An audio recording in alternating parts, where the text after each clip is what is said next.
If you've ever sat at a dinner table and seen prawns being served, you might have wondered, wait, are prawns actually halal in Islam?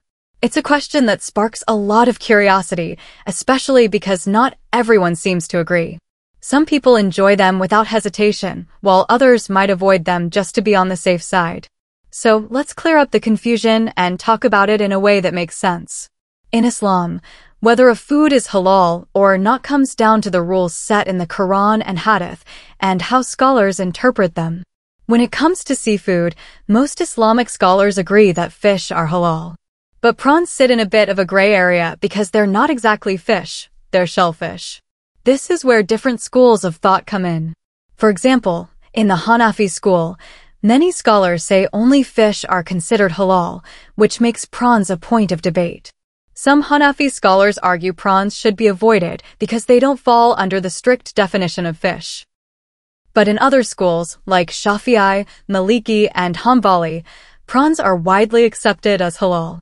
They see prawns as part of the broader category of seafood, which is permissible to eat. Because of this, you'll notice that in many Muslim-majority countries, prawns are eaten freely without concern. In fact, they're considered a delicacy and are part of traditional dishes served on special occasions. On the other hand, some people choose not to eat them simply because they want to avoid anything doubtful, and that's completely respected in Islam as well. Another important point to remember is that Islam encourages not just following rules, but also being mindful and respectful of differences. If you're in a community or family where people see prawns as halal, it's fine to enjoy them. But if you're around people who avoid them, it's also respectful not to make it a big deal. So, are prawns halal in Islam?